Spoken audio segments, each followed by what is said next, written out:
2 mois après mon accouchement, j'étais prête à pouvoir remettre un petit peu le nez dans mon accouchement naturel à la maison, que j'avais envie de partager avec toi pour peut-être t'inspirer.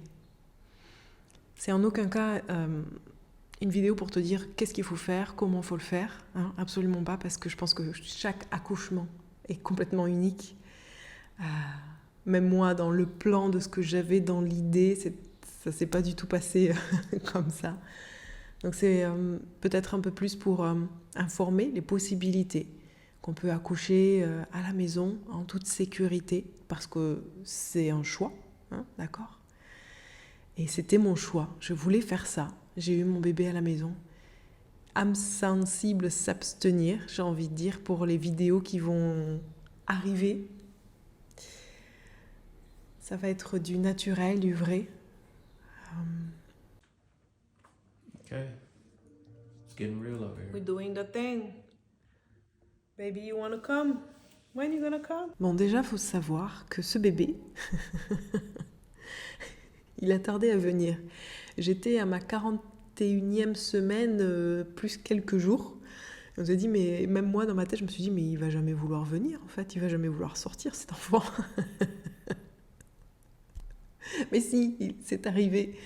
On était le 29 octobre et on avait des amis à dîner le soir. Je commençais à avoir des bébés contractions, donc je me rappelle faire les courses avec des sensations différentes que je n'avais encore pas eues. J'ai eu la chance, ou pas,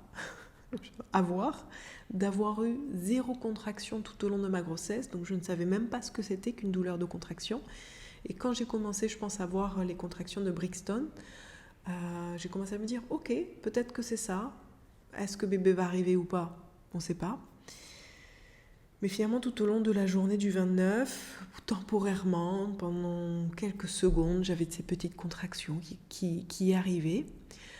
Je me souviens que j'avais commencé, je faisais les courses pour faire le repas, j'ai préparé à manger, à chaque fois je me posais, je respirais, j'étais là, ok, c'est toujours là, ça commence à être un petit peu plus présent, on va dire, dans ma journée, je commence un tout petit peu plus à le ressentir.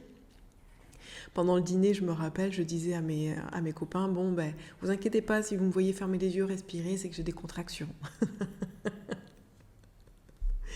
Et puis à la fin du repas, avec le ventre bien plein, les contractions commençaient un tout petit peu plus à intensifier. La douleur allait, on va dire que je passais de 3 à 4 au niveau de la douleur sur 10. Et c'était un tout petit peu plus rapproché. Autant c'était vraiment chaque heure pendant la journée, autant là, j'avais l'impression que toutes les demi-heures, il y avait quelque chose qui se passait, en tout cas. Donc là, je commence à dire à Baby, je pense que tu devrais monter la piscine parce que je pense pas que ce soit juste des Brixton. Je pense pas que ce soit juste temporaire. Je pense qu'il y a quelque chose qui se prépare dans la nuit là. Donc on a monté la piscine. Et puis il était temps d'aller au lit. Alors j'ai pris un Doliprane 500. Du lourd. Et je suis allée me coucher pour voir comment ça se passait. Puis pendant la nuit, les contractions commençaient à être un peu plus fortes. Elles me réveillaient. Alors je m'endormais, bam, ça me réveillait. J'ai fait ça jusqu'à peu près 4h, 5h du matin. Et 5h du matin, je me suis dit non mais je peux plus être allongée, c'est trop dur. Viens, on va en bas. Il faut que je bouge, il faut que mon corps là bouge. Je sentais que c'était trop. Donc on est descendu. Donc le travail s'est un petit peu plus intensifié vers 5h du matin. On a commencé un peu plus à installer les affaires, rester occupé au maximum pour essayer de sortir du mental, on va dire, enfin juste de me trouver busy, voilà, occupée, faire des choses. Et puis j'ai appelé ma doula. J'ai écrit à ma team de mon accouchement en disant que ça y est, là, finalement, c'est pas du pré-début, c'est là. Le travail est là, qu'elles peuvent venir quand elles sont dispo.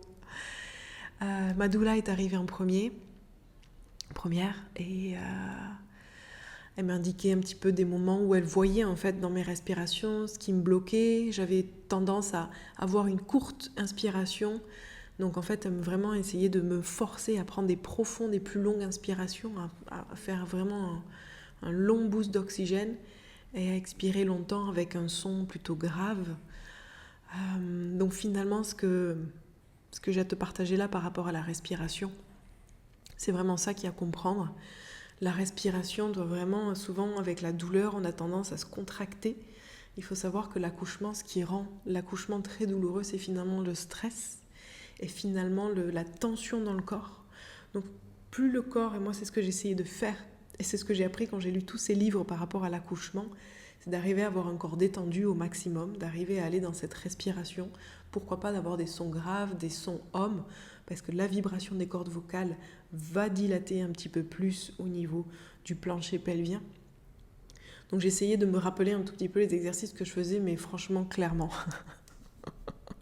il y a les livres vs réalité. Pour moi, en tout cas, avec un premier bébé, sans savoir qu'est-ce que c'était une douleur de contraction, sans savoir trop comment gérer, sans savoir comment j'allais partir ou le gérer.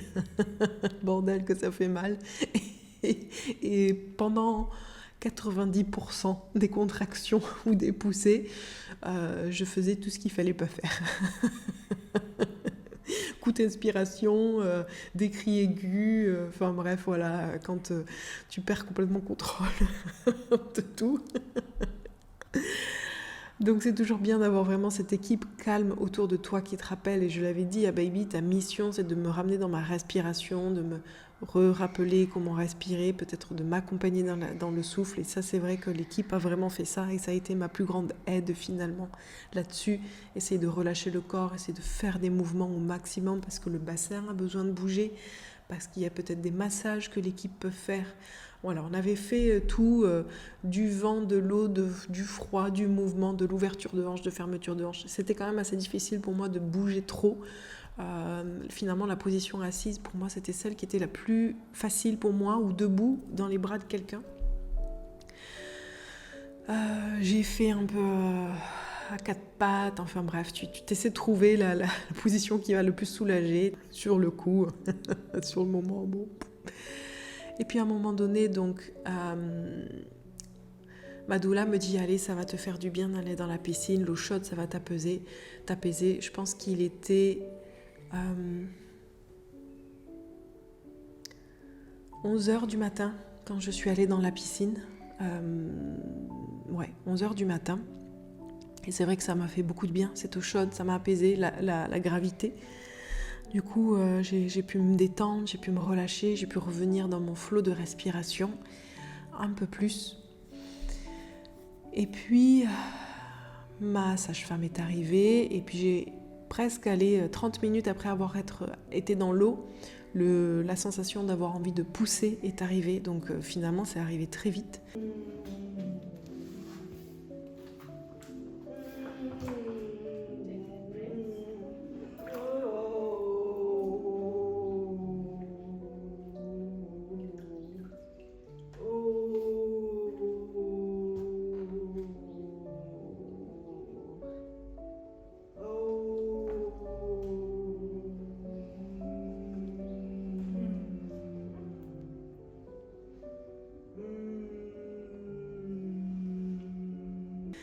Clairement, il faut savoir que du moment où j'ai mis mes fesses dans l'eau, que j'ai eu la poussée, et les premières contractions, bébé est arrivé en moins de 5 heures. Et puis oui, à un moment donné, cet effet de poussée, ces douleurs, je commençais vraiment à être fatiguée. Je commençais à me dire, est-ce que je vais y arriver ? Est-ce qu'il va y avoir une fin à ça ? À désespérer un peu, fameuse phase de désespérance. Je pense qu'elle arrive toujours un tout petit peu. On se dit non, mais j'en peux plus, quoi, ras-le-bol. Il y en a marre. Ça n'avance pas. J'ai l'impression de pousser, de faire dans le vide.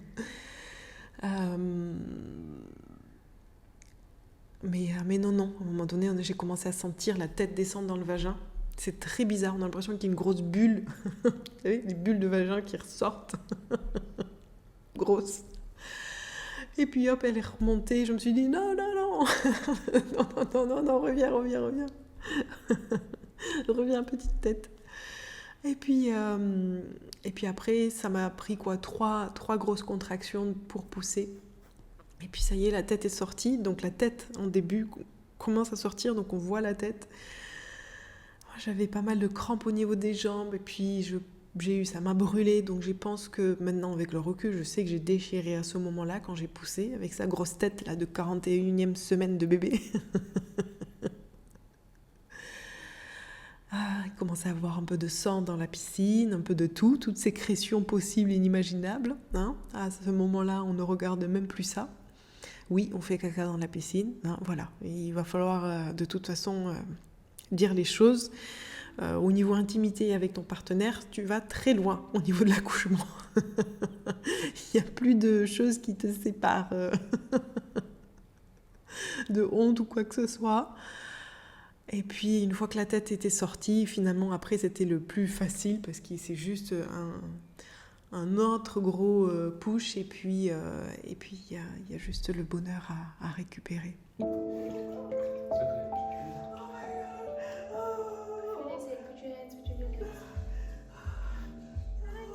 He's right there. He's right here, babe.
Vraiment avec douceur, mes accompagnantes, enfin ma team, ma doula et ma sage-femme ont été exceptionnelles. Elles ont vraiment tout bien géré. Donc, et évidemment, un big up au papa.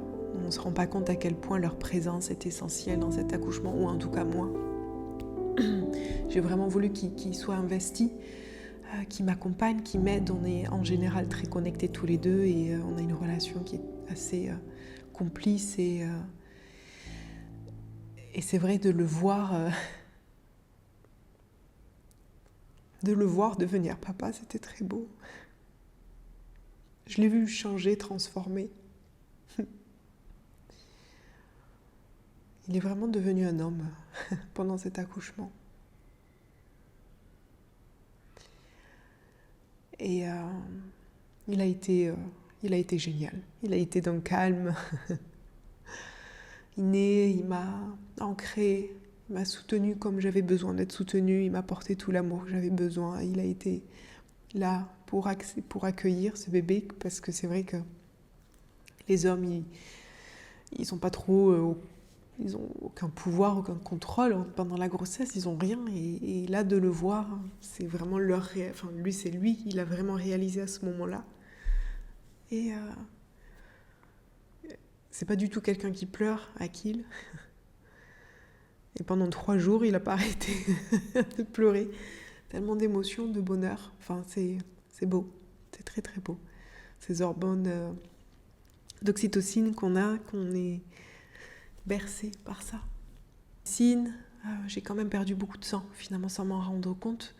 D'autres contractions arrivent, le placenta sort. Tout le placenta a été complet, pas de problème. 0 complication au niveau de bébé. Au niveau de, finalement, l'accouchement à la maison. Sauf qu'on s'est rendu compte que j'avais quand même bien déchiré. Et j'ai commencé un petit peu à tomber dans les pommes, clairement. Et il a fallu me recoudre. Donc, pour le coup, j'ai dû aller à l'hôpital.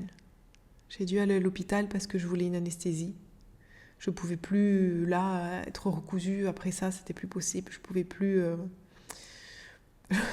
Donnez-moi un peu plus que du Doliprane.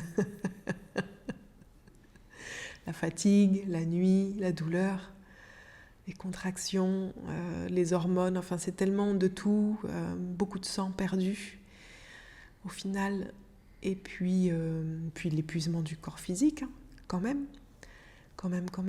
Donc pour éviter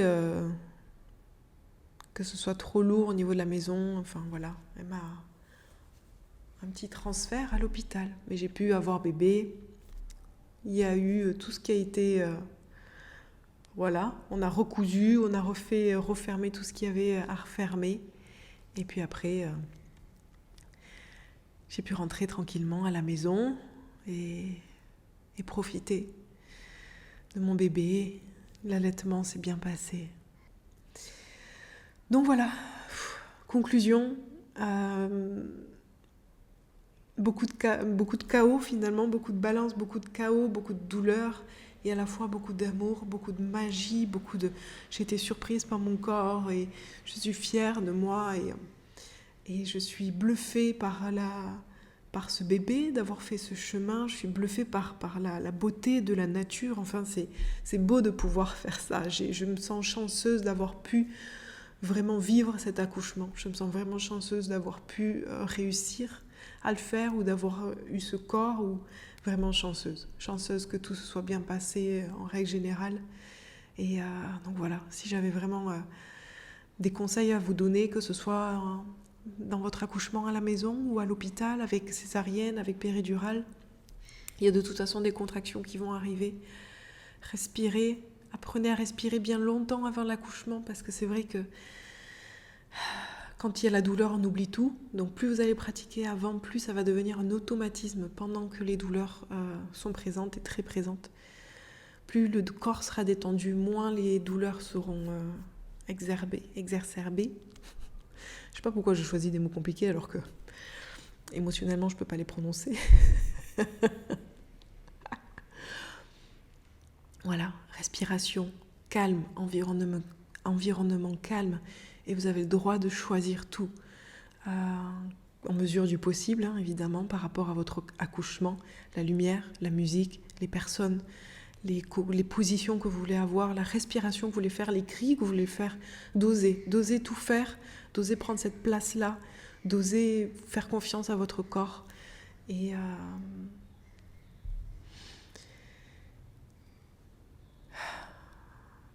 d'essayer de vous reconnecter à l'amour le plus possible, d'avoir toutes ces hormones, parce que c'est ça qui va faciliter le passage de bébé, dilater. La dilatation se fait par la respiration, les sons, l'amour. Donc, kiffez, vraiment, profitez de ces instants et de ce bébé dans les bras. Cette magie qui va se passer. Je ne regrette pas.